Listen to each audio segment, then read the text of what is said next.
할렐루야. 늘 변함없는 사랑으로 우리를 사랑하시는 사랑의 하나님을 찬양합니다. 1월 17일 화요일입니다.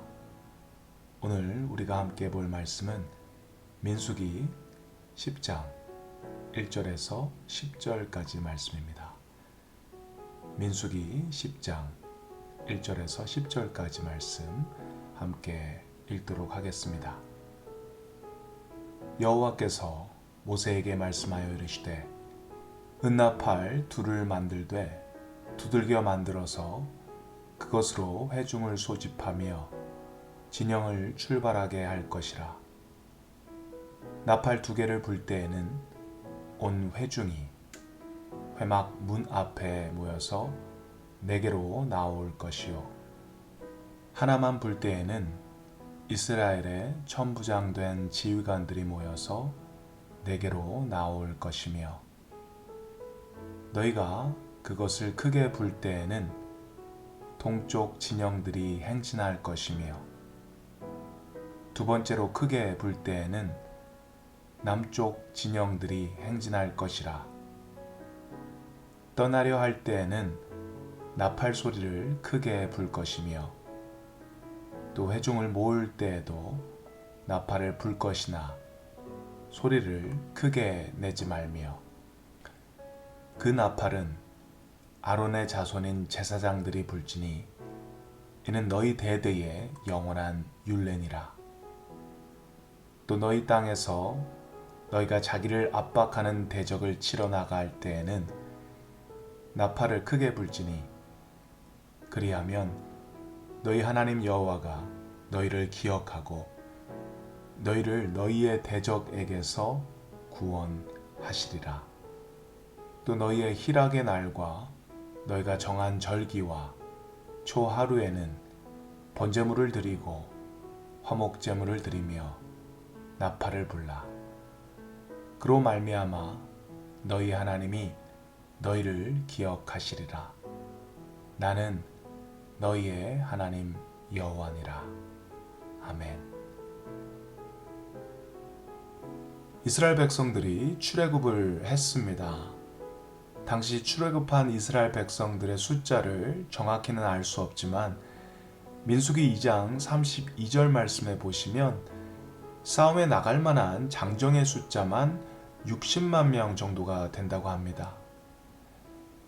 싸움에 나갈 장정의 숫자만 60만 명이라고 하니까 싸움에 나갈 수 없는 어린아이들, 여자들, 그리고 노인들까지 합한다면 100만 명이 훨씬 넘는 숫자가 되겠죠. 그런데 생각해보면 이 많은 인원들을 통솔한다라는 것이 정말 어려운 일이 아니었을까 싶습니다. 지금이야 우리가 SNS, 카톡도 있고 페이스북도 있고 전화, 이메일 이런 것들이 있어서 그것을 통해서 많은 사람들에게 공지를 할 수 있습니다. 행사가 있을 때 몇 시에 어디서 모입니다. 이렇게 공지를 하면 바로 사람들이 알 수가 있는 것이죠. 또 사람들이 모였을 때 거기에선 음향시설이 있기 때문에 마이크를 잡고 사람들을 통솔할 수가 있습니다.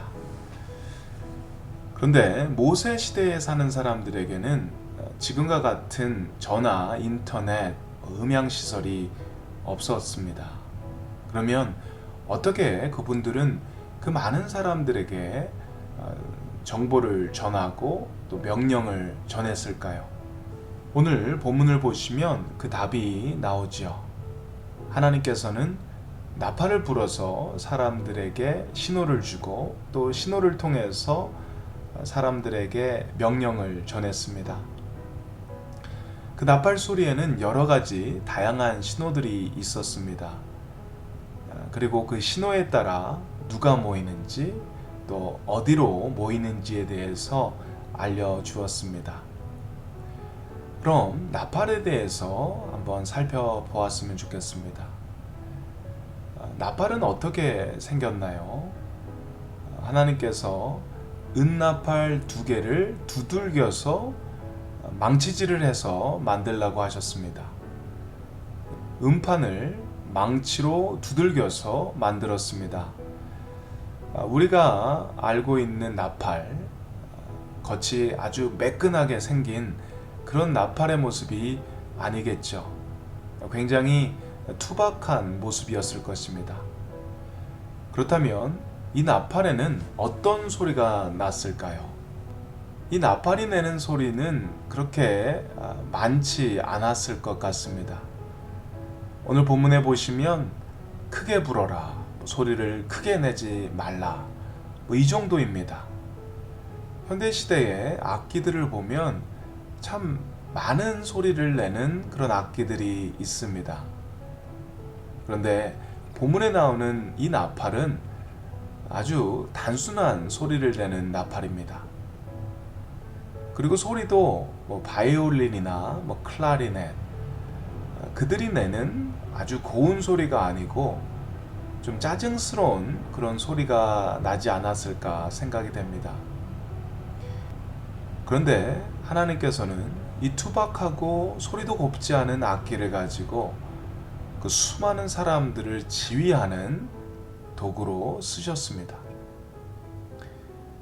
이 나팔의 모습을 생각하면서 묵상을 해보니 우리도 그런 것 같습니다. 세상적으로 볼 때 멋지지도 않고 크게 매력적이지 않습니다. 스펙이 뛰어난 것 같지도 않고 그렇게 능력이 출중하지도 않은 것 같습니다. 그런데 하나님께서 우리를 쓰신다고 하시면 너무나 놀라운 일을 할 수 있는 것입니다. 중요한 것은 우리가 얼마나 탤런트가 있고 얼마나 능력이 좋냐 나쁘냐가 아닙니다. 그것보다 우리가 정말 하나님의 손에 들려지느냐 안 들려지느냐, 그것이 정말 중요한 것입니다. 사랑하는 성도 여러분, 우리가 좀 부족하더라도 좀 모자라더라도 괜찮습니다. 하나님께서 능력 많으시기 때문입니다. 하나님께서는 능력이 많으신 분이십니다.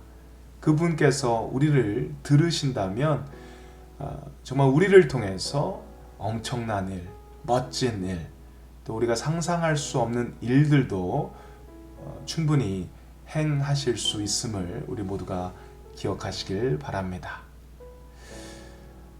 두 번째 살펴볼 것은 이 은나팔의 신호들에 대해서 살펴보겠습니다.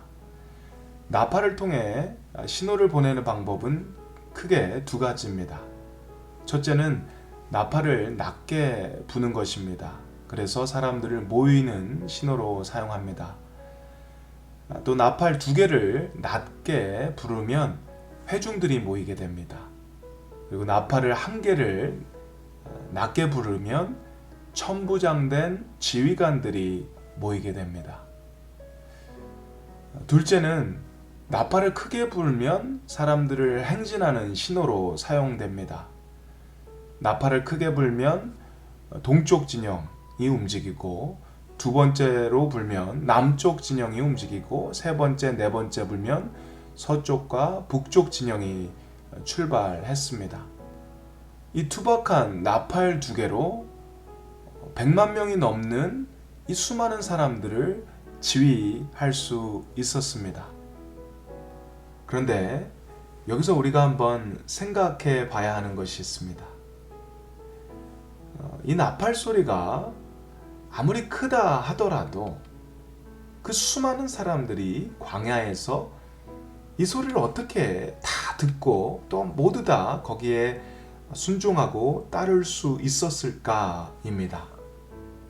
만약 지금 똑같은 방식으로 하나님께서 우리에게 명령을 하신다면 얼마나 많은 사람들이 그 소리에 귀를 기울이고 그 명령에 따를 수 있을까요? 우리는 참 많은 소리에 노출이 되어 살고 있습니다. 전화, 텔레비전, 라디오, 카톡, 유튜브, 참 많은 소리가 우리를 에워싸고 있습니다. 그 소리들이 너무 크기 때문에 아무리 나팔 소리가 불려줘도 그 소리를 듣기가 어려울 것 같습니다. 이 광야에 살고 있던 이스라엘 백성들은 이 나팔 소리를 들었던 사람들입니다. 언제 울리더라도, 그들이 어떤 일을 하더라도 나팔 소리가 울리게 되면 그들은 그 나팔 소리를 들었습니다. 그리고 거기에 반응했습니다. 명령에 순종했습니다. 이유가 뭘까요? 그것은 그들이 그 나팔 소리에 귀를 기울였기 때문입니다. 예전에 우리 지인들과 이야기를 하면서 엄마들과 아빠의 차이에 대한 이야기들이 나왔습니다. 그 중에 하나인데요. 아빠들은 아이를 맡겨놓으면 신경을 많이 안 쓴다고 합니다. 이유는 자기 할 일에 집중을 너무 많이 하기 때문에 좀 건성으로 아이를 본다고 합니다. 그런데 엄마들은 다르다고 합니다. 엄마들은 무엇을 하더라도, 빨래를 하더라도, 텔레비전을 보고, 밥을 먹고, 친구와 전화통화를 하더라도 아이가 울면 바로 그 소리를 듣고 즉각 반응한다고 합니다. 그 이유는 청각이 아빠들보다 더 좋아서가 아니라 엄마들은 아이들의 소리에 집중하기 때문이라고 이야기했습니다. 은나팔 소리, 하나님의 소리, 하나님의 명령을 우리가 듣지 못하는 것은 하나님의 소리가 작기 때문에가 아니라 우리가 거기에 집중하지 못해서라는 생각을 하게 됩니다. 바라기는 오늘도 주님이 저에게 주시는 이 은나팔 소리, 하나님의 메시지를 우리 모두가 들을 수 있는 귀가 열리기를 바랍니다. 주님이 주시는 메시지를 듣고 또 거기에 순종하며 나아갈 수 있는 저와 여러분 모두 되시기를 주님의 이름으로 축원드립니다. 우리 함께 기도드리겠습니다. 좋으신 하나님, 오늘도 민수기를 통해서 저희에게 말씀하심을 감사합니다. 광야 같은 삶을 우리가 살고 있지만 온전히 주님 말씀을 듣고 또 순종할 때 가나안으로 한 발짝 더 가까이 갈 수 있음을 믿습니다. 주님, 오늘도 이스라엘 백성들이 은나팔 소리에 귀를 기울이고 주님의 명령에 순종했던 것과 같이 저희도 주님의 음성에 귀 기울이게 하시고 또 주님이 하신 말씀에 순종할 수 있는 저희 모두가 되게 도와 주시옵소서. 감사드립니다. 예수님의 이름으로 기도드립니다. 아멘.